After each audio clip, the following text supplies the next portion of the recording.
Imagine por um segundo que uma engrenagem gigantesca começou a se mover no Brasil. Uma engrenagem silenciosa, quase invisível para quem está distraído, mas poderosa o suficiente para mexer com bancos, construtoras, incorporadoras, investidores e, principalmente, com o sonho de milhões de famílias que querem sair do aluguel. Agora imagine que essa engrenagem tem um tamanho difícil até de colocar na cabeça, mais de 208 bilhões de reais. Não estamos falando de uma promessa pequena. Não estamos falando de uma verba simbólica. Estamos falando de um orçamento histórico, inédito, colocado dentro de um dos programas mais conhecidos do país, o Minha Casa Minha Vida.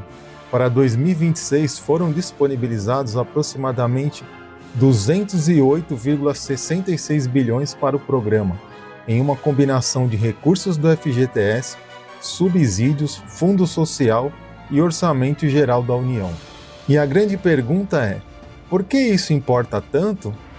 Porque enquanto muita gente ainda olha para Minha Casa Minha Vida como apenas um programa habitacional voltado para famílias de baixa renda, o mercado está olhando para ele de outro jeito.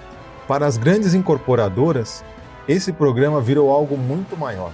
Virou proteção, virou motor de crescimento. Virou uma espécie de porto seguro em um momento em que o mercado imobiliário tradicional está enfrentando juros altos, inflação de custos, mão de obra mais cara e um cenário econômico que não facilita a vida de ninguém. Pense no seguinte: quando a Selic está alta, o crédito fica mais caro. Quando o crédito fica mais caro, comprar imóvel se torna mais difícil. Quando comprar imóvel se torna mais difícil, a demanda cai. Os lançamentos ficam mais arriscados e muitas empresas começam a pisar no freio. Mas no Minha Casa Minha Vida, a lógica muda. Por quê? Porque ali existe uma combinação poderosa: juros subsidiados, recursos financeiros de terceiros via FGTS, dentre outros, demanda reprimida enorme e agora um orçamento recorde. É como se, em meio a um mar agitado, esse segmento tivesse encontrado uma rota menos perigosa para continuar navegando. E é exatamente por isso que o programa está chamando tanta atenção das incorporadoras. Enquanto uma parte do mercado imobiliário busca segurança no topo da pirâmide, com imóveis de luxo acima de 20 milhões de reais, outra parte está olhando com força para a base da pirâmide. E essa base ficou muito maior. Com a ampliação das faixas de renda, mais famílias passaram a se encaixar no programa. Isso significa mais compradores potenciais, mais financiamentos possíveis e mais espaço para empresas que constroem imóveis voltados a esse público. Ou seja, Minha Casa Minha Vida deixou de ser apenas uma política pública. Ele se tornou uma peça central na estratégia de gigantes do setor imobiliário. E aqui entra um ponto essencial. O Brasil ainda tem um déficit habitacional gigantesco. São milhões de famílias que vivem em condições inadequadas, pagam aluguel pesado, dividem casas com parentes, moram em imóveis improvisados ou simplesmente não conseguem acessar crédito suficiente para comprar a moradia própria. O déficit habitacional brasileiro é estimado em cerca de 5,77 milhões de domicílios. Esse número revela uma coisa muito clara: existe demanda, muita demanda.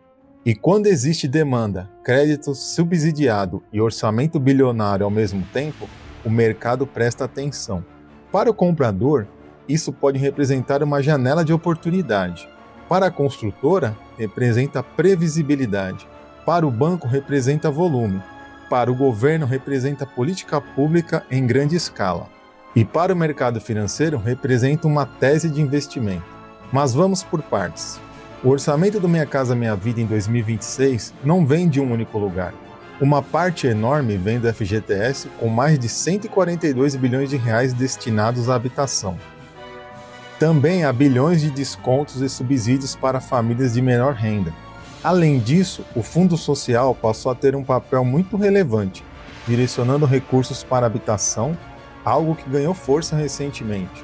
E ainda existe o dinheiro do Orçamento Geral da União, para sustentar linhas mais subsidiadas. Quando esses valores se somam, o resultado é uma potência financeira. E essa potência já está aparecendo nos números. A Caixa Econômica Federal, que é uma das principais instituições ligadas ao crédito habitacional no Brasil, anunciou que sua carteira de crédito imobiliário chegou a R$ 1 trilhão. E o Minha Casa Minha Vida representa sozinho uma parte gigantesca desse portfólio. Isso mostra que não estamos falando de algo pequeno. Estamos falando de uma estrutura que movimenta o coração do mercado habitacional brasileiro. Só que existe uma tensão por trás disso tudo. De um lado, temos o entusiasmo. As incorporadoras olham para o programa e veem um ambiente mais seguro do que outros segmentos do mercado. Empresas como MRV, Cury, Tenda e outras companhias expostas ao Minha Casa Minha Vida passam a ser vistas com mais interesse por analistas, justamente porque operam em um segmento onde o crédito é menos afetado diretamente pela Selic do que em imóveis de média e alta renda. De outro lado, temos os riscos, porque construir imóvel não é simples. Uma empresa vende hoje um apartamento que ainda será entregue no futuro, e entre o lançamento e a entrega, muita coisa pode acontecer. O preço do cimento pode subir, o custo de mão de obra pode aumentar, o aço pode ficar mais caro, o petróleo pode pressionar fretes e insumos, a inflação pode mudar completamente a conta. E quando a inflação sobe, a incorporadora precisa recalcular tudo. É por isso que alguns executivos do setor demonstram otimismo, mas também cautela. A demanda existe porque os recursos estão mais tranquilos. O orçamento é recorde, mas os custos continuam sendo preocupação real. Em outras palavras, o Minha Casa Minha Vida virou uma grande oportunidade, mas não uma mágica. E essa diferença é importante. Para quem sonha com a casa própria, o programa pode abrir portas. Mas isso não significa que qualquer pessoa deve entrar sem planejamento. Comprar um imóvel continua sendo uma das maiores decisões financeiras da vida.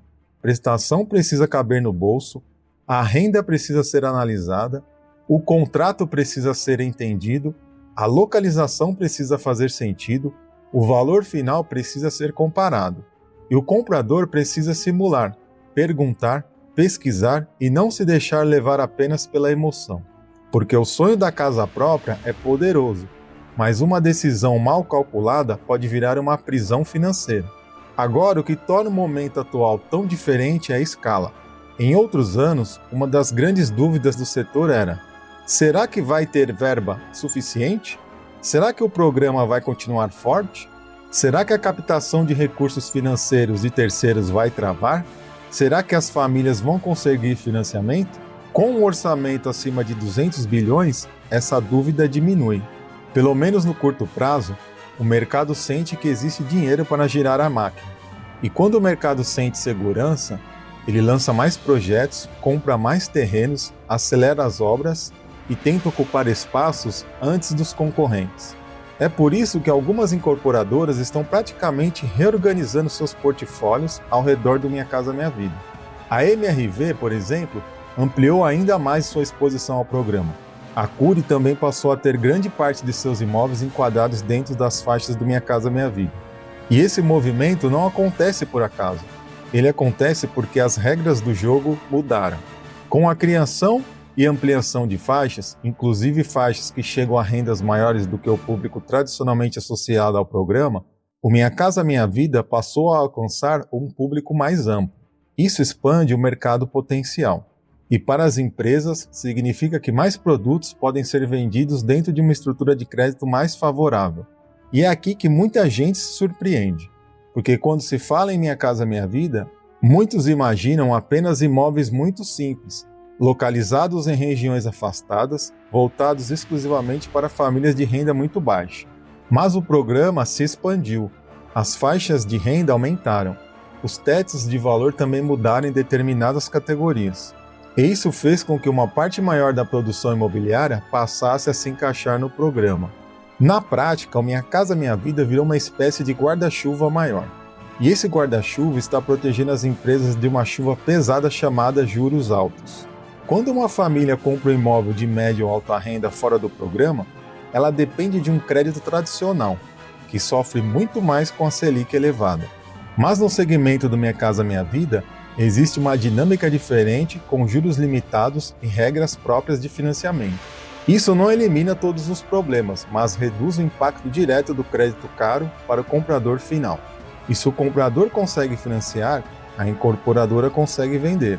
Essa é a lógica que está sustentando o otimismo. Mas existe uma questão ainda pouco discutida. Até onde o FGTS aguenta? O FGTS é uma das grandes bases do financiamento habitacional no Brasil. Ele permite que o programa tenha condições mais favoráveis. Analistas também observam que o fundo pode enfrentar uma posição de caixa mais apertada no futuro. Os empresários ligados ao Minha Casa Minha Vida já representam uma fatia muito grande da carteira de crédito do FGTS, e saques extraordinários, como o saque aniversário, também pressionam o saldo do fundo. Isso não significa que há um colapso iminente, mas significa que existe um ponto de atenção, e esse ponto é crucial, porque se o Minha Casa Minha Vida depende fortemente do FGTS, então a saúde financeira do fundo importa para o futuro do programa.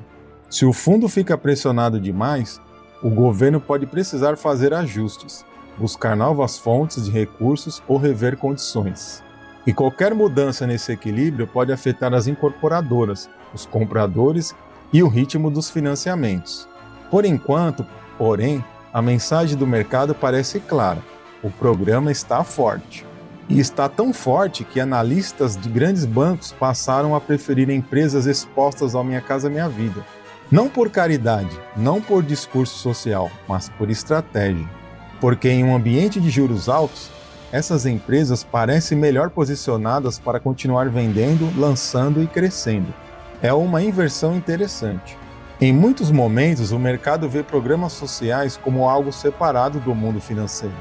Mas neste caso, a política pública se tornou também uma tese de mercado. O programa que ajuda famílias a comprarem casas também ajuda incorporadoras a manterem volume. O subsídio que melhora a parcela do comprador também melhora a previsibilidade de venda das empresas. O dinheiro público e paraestatal que financia a moradia também movimenta a construção civil, emprego, materiais, bancos e bolsa de valores.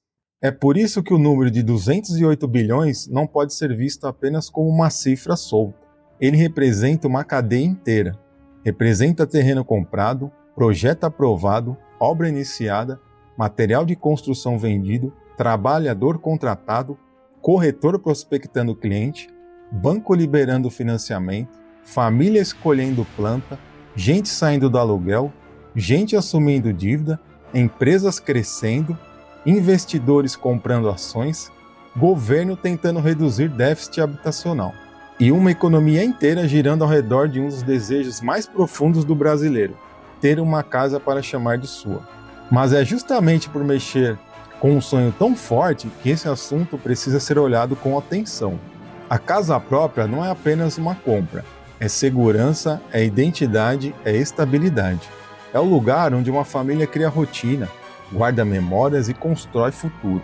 Por isso, quando aparece uma notícia dizendo que o programa habitacional terá o maior crescimento da história, milhões de pessoas podem pensar: talvez agora seja a minha vez. E talvez seja mesmo. Mas a pergunta certa não é apenas: eu consigo comprar? A pergunta certa é: eu consigo comprar com segurança? Porque o Minha Casa Minha Vida pode reduzir juros, ampliar acesso e facilitar a entrada, mas ele não substitui o planejamento financeiro. O comprador precisa entender qual faixa se encaixa na sua renda, qual taxa pode conseguir, qual subsídio pode receber, qual será o valor da parcela, quais custos existem além da prestação, como condomínio, documentação, ITBI, escritura, seguros e possíveis reajustes. Muita gente olha só para a parcela inicial e esquece do resto. E o resto pesa. Por isso, a grande oportunidade de 2026 não é simplesmente correr para comprar qualquer imóvel. A grande oportunidade é se informar antes da maioria, é entender como as faixas funcionam, é acompanhar os lançamentos, é simular financiamento, é comparar empreendimentos, é verificar localização, transporte, infraestrutura, prazo de entrega e reputação da construtora. Porque quando uma engrenagem de 208 bilhões começa a girar, ela cria oportunidades, mas também cria pressa. E a pressa no mercado imobiliário pode ser perigosa. Do lado das incorporadoras, a corrida já começou. Empresas querem lançar mais, vender mais e aproveitar o momento de recurso favorável. Do lado dos compradores, a disputa também pode aumentar, principalmente em regiões com bons projetos, pelo transporte, serviços e empregos.